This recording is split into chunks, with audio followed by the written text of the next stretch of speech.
сәлемдесіңдер ме балалар?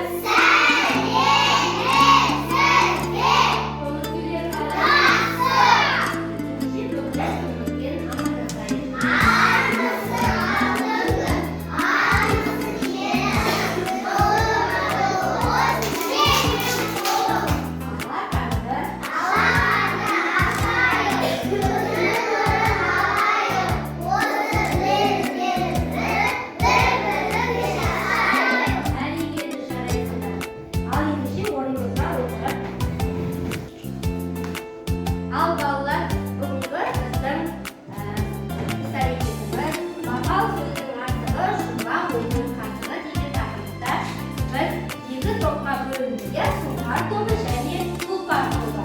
Екі топ бірге біз естиміз сұрақтарға, мақал мәтіндерге, жұмбақтарға жауап береміз. Яғни балалар қараңдар жерге. Бұл кім көп жұлдыз жинайды? Яғни бірінші тобымыз сұңқар тобының суретін, екіншіде тұлпар тобы. Сұрақтарға жақсы мақал мәтіндер айтсаңдар, жұмбақ айтсаңдар, сендердің межеге жұлдызшаларың көбейеді. Кім қай топ көп жұлдызша жинайды екен? Түсіндік пе? Қайын әдемі қолымызға алдымызға қояйық. Балалар, жұмбақ мақал мәтелдер талай замандардан бойы қалыптасқан, ұрпақтан ұрпаққа ауысып келе жатқан асыл қазына деген. Мақал келеді, ой, кең мазмұнды, жасаудың тамаша үлгісі. Халық тақырыбымен айтқанда 90 ауыз сөздің тобықтай түйіні болсаң кең болмайды деген. Яғни бізде мақал мәтел жұмбақ оқырман келе жатқан біздің дәстүрімізде, салт дәстүрімізде. Жанұямыз сәніміз, отбасымыз әніміз. Біз бастайық ойды, қош келіпсіз мәніміз. Енді балалар, қазірмен жасырамыз. Енді бізде мақал мәтел жұмбақтарды жаңа көруге бізде бірінші қазір кім көп біледі? Сиқырлы дөңгелек әдісі бойынша. Бұл бізде сиқырлы дөңгелек. Кім көп біледі? Мақал мәтел. Бірінші топ кезек-кезек шығамыз, Али келе ғой. Біздің мына дөңгелекті мына жерден ақырын айлан. Тоқта, мен айландырамын. Кімге түседі? Сол бала келеді, сен отыра ғой. Мен айландырамын. Аяулым, яғни аяулымға келді. Аяулым орнынан тұрып, қандай мақал мәтел білесің? Айта болшы, орнынан тұра қойды, айта бол. Аяулым.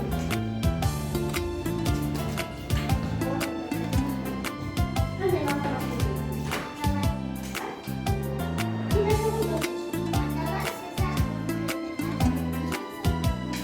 Жақсы, жарайды, тамаша. Яғни бірінші жауапкерді сұңқар тобына не қоямын мен? Жұлдызша қоямын, иә? Жақсы. Келесі.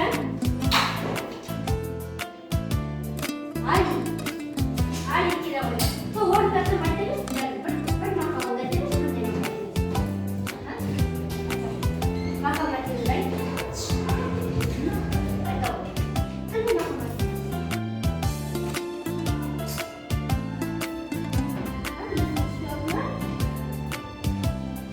Жақсы. Тағы Али тобына білетіндер бар ма айтатындар? Кім айтады? Отыра ғой, Али. Келесі тағы айландырамын мен. Айтын. Кім жерде тұрып айта ғой, тақпағын. Орнында тұр. Айта ғой. Жаттаңдар тақпағыңды. Жақсы, отыра ғой. Келесі.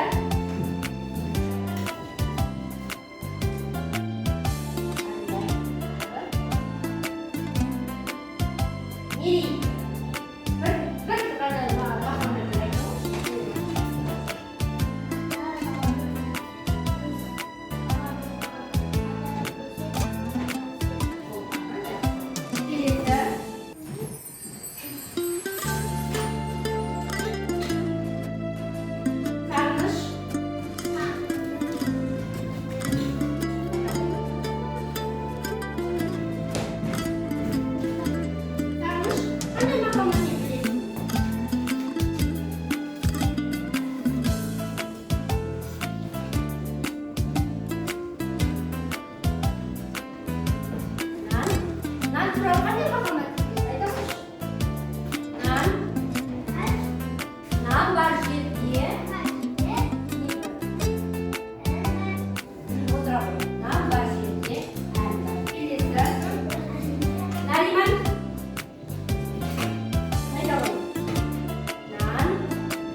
Қияқ.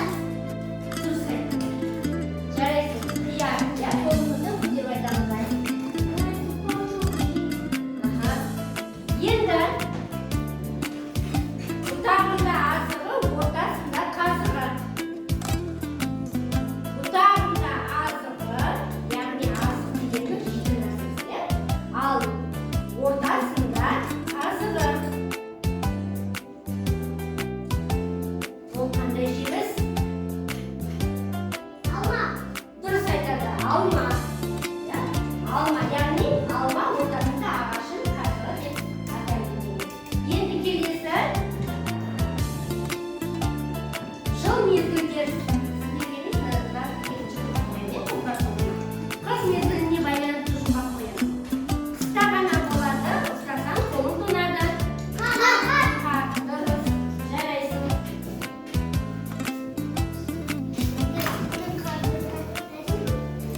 Қолы жоқ сурет салады, тісі жоқ тістеп алады. Қолы жоқ. Қолы ауа райына байланысты. Қыс мезгіліне байланысты. Қыс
неге қарап өсе, анаға қарап қазы өсе. Бірінші сұңқар тобына мен бір жұлдызша қойдым. Тамаша. Жұмбақ тобына да айшықтан жасайсыздар. Келесі не дейді? Келе қойыңыз. Мына мақал мәтелді айта қойшы.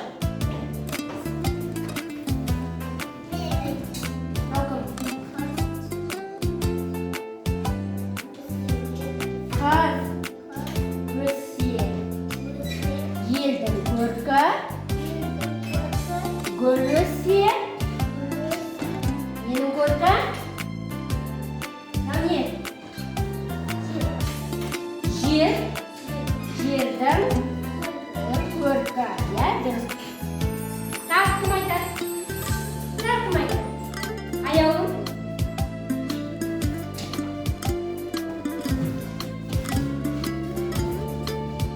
Мына жерде баланың суреті, тілдігі, балдығы тұрмайды ма?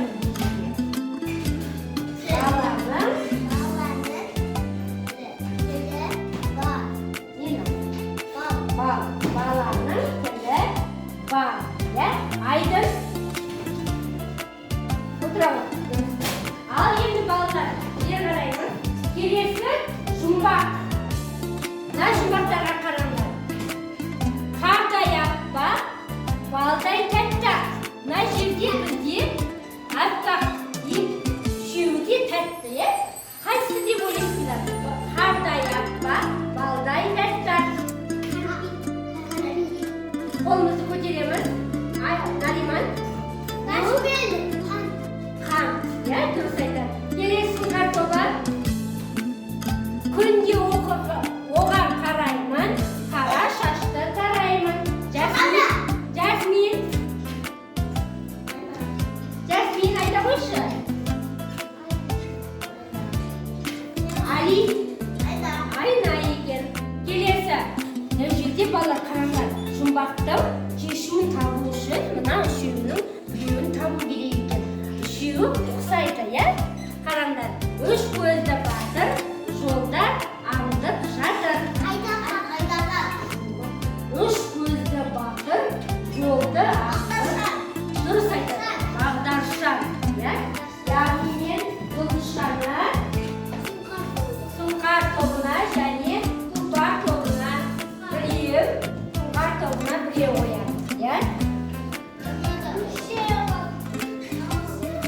Жақсы, тамаша. Дән шашпа, нанды баспа. Ат адамның қанаты, ас адамның қуаты. Атамақтың атасы, ынтымақтың батасы. Аталар сөзі ақылдың көзі, атаны нелесін алдына сол сөз. Жаманнан жүйлен, жақшыдан жүйлен.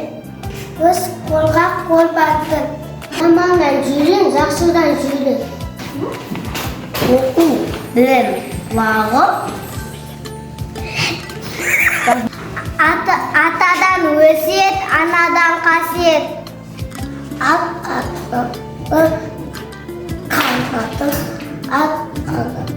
Қуаты.